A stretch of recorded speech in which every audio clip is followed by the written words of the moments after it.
Every person believes they became corrupt only once, one clear moment, for one forgivable reason. The truth is quieter than that. The truth arrives in small, reasonable steps, each one so modest that no single step ever feels like the crossing of a line, until the person looks back and cannot find the line at all. In the riverside town of Greywater Hollow, where fog settled over the stone bridges every evening like a held breath, there lived a magistrate named Elias Thorne. For 22 years he had sat beneath the carved wooden scales in the courthouse and delivered judgment so severe, so unbending, that merchants swore an oath by his name the way they once swore by saints. He fined a baker 3 months' wages for shorting a loaf by an ounce. He exiled a dock worker's son for stealing an apple. He was, the town said, a man incapable of looking away from wrongdoing, and they built a statue of his likeness in miniature, a small bronze figure holding a scale, and sold it in the market as a token of the town's incorruptible pride. Elias believed this of himself more fiercely than anyone. He had built his entire self out of the conviction that he was the one honest man in a dishonest world, and he polished that conviction the way other men polish silver. He had, in truth, been a poor clerk's son himself once, and he remembered, though he rarely allowed himself to, the particular humiliation of watching his own father cheated out of a season's wages by a wool trader who was never made to answer for it. Elias had sworn, as a boy standing in the mud outside that trader's warehouse, that he would spend his life making sure such men answered. He had kept that oath for 22 years. He believed, standing at the window of his chambers with the fog rolling in off the river, that he would keep it for 22 more. A man does not expect the ground beneath a lifelong oath to shift. It rarely announces itself when it does.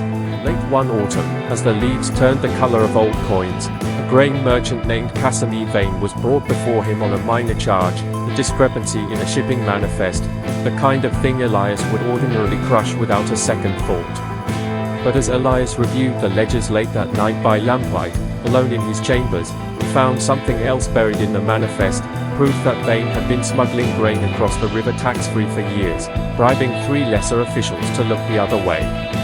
It was corruption on a scale the town had never seen. It was, Elias told himself with a thrill he did not examine too closely, exactly the kind of rot he had sworn his life to cutting out. He summoned Vane to his private chambers instead of the court. He meant, he told himself, only to frighten the man into confession. But Vane did not look frightened. Vane looked at Elias the way a merchant looks at another merchant, and set a small wax-sealed pouch on the desk between them, and said only, a man in your position must have expenses the town never thinks to cover. And Elias, who had never once in 22 years let a bribe cross his threshold, found himself doing something he could not afterward fully explain. He did not report Vane. He let the pouch sit there. He told himself he would decide what to do with it later, and that keeping it for now was simply a way of keeping the evidence close. He did not return it.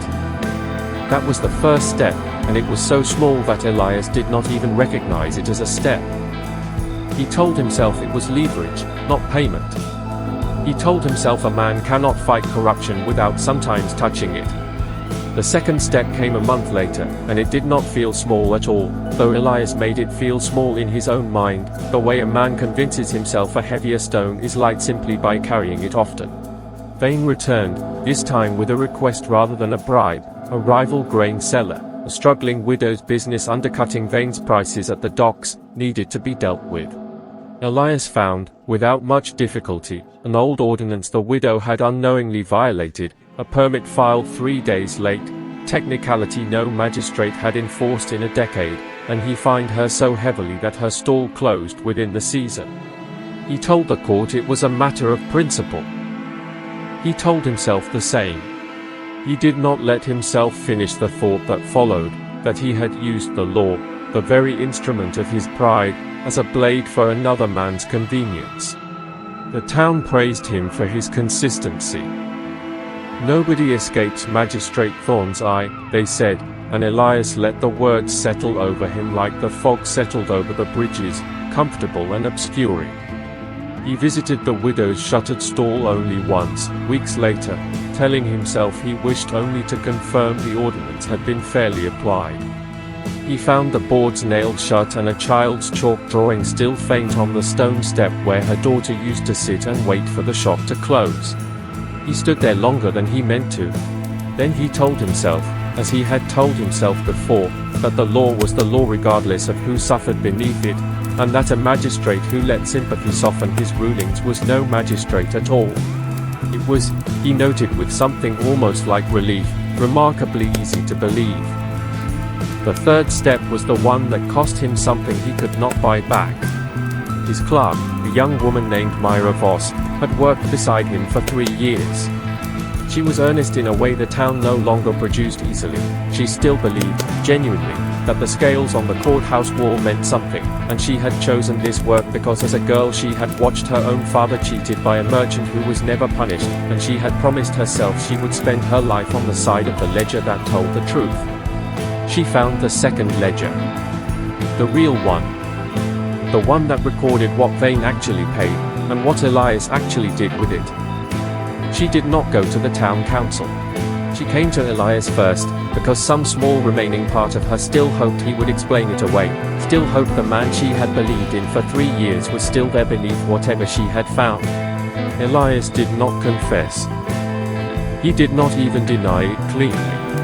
Instead he did something far worse, something that would return to him in the years afterward more than any punishment could have. He reminded her, gently, almost kindly, of her father's case, of how nothing had ever been done for him either, of how the world simply worked this way, of how a young clerk with no family name and no protector would find her testimony against a sitting magistrate believed by no one.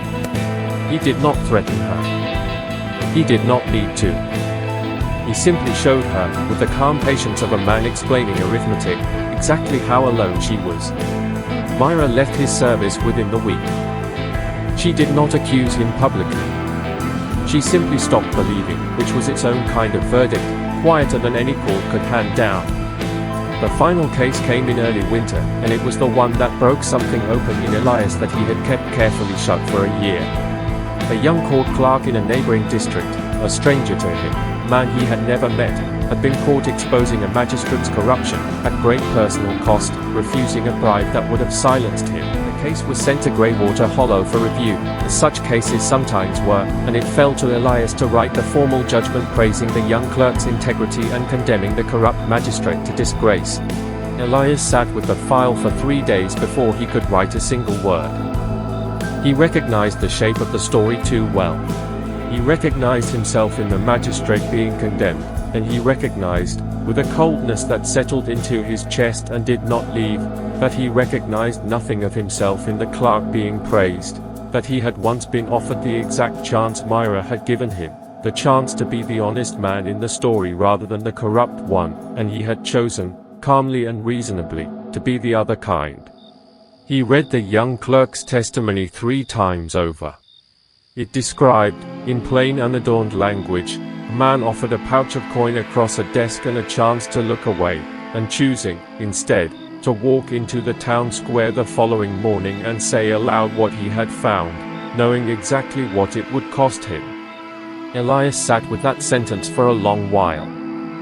He thought of his own desk, his own pouch, his own morning that had never come. He thought, briefly and with a clarity that frightened him more than any accusation could have, that the two of them, himself and this stranger he would never meet, had stood at the same crossing, and only one of them had kept walking toward the version of himself he claimed to believe in. He wrote the judgment. His hand did not shake. The town read it and called it, once again, proof of his incorruptible eye, a magistrate so principled he would condemn even a colleague. They did not know, and would never know, that he had written another man's disgrace as a kind of confession he lacked the courage to sign with his own name. Casimir Vane's smuggling was never discovered by anyone else. The ledgers were burned, quietly, on Elias's own hearth, on a night when the fog was thick enough that no one saw the smoke rise from his chimney later than usual.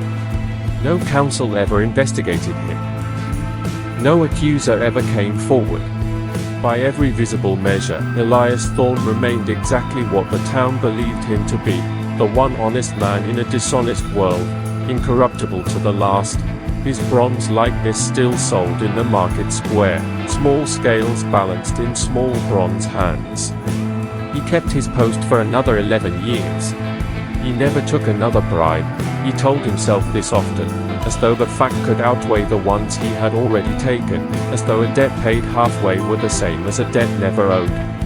He became, if anything, harsher in his judgments, punishing small dishonesties in others with a severity that even his colleagues found excessive, though none of them understood why, and Elias himself understood only dimly, in the moments before sleep, that he was still trying to sentence someone for the crime he had committed, and could never quite manage to name the right man in the docket. He thought of Myra sometimes, in the quiet hours. He heard, years later, that she had become a magistrate herself in a smaller town to the north, known even there for a fairness that never bent, not once, not for anyone. He told himself he was proud of her, the way a man tells himself many things in the dark that he would not say aloud in daylight. He never once stood before a court and answered for what he had done.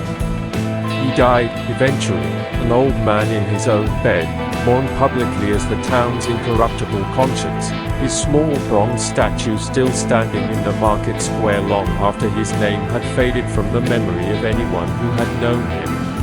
But in the years between the ledger and the bed, in every quiet moment when the fog settled over the bridges the way it always had, Elias Thorne carried a verdict that no court had ever handed down and no punishment had ever closed. He had gotten away with everything. And he had never, not for a single evening of the rest of his life, gotten away from himself. What does it mean to escape judgment, if the one judge who truly saw everything was the one you could never again face in the mirror?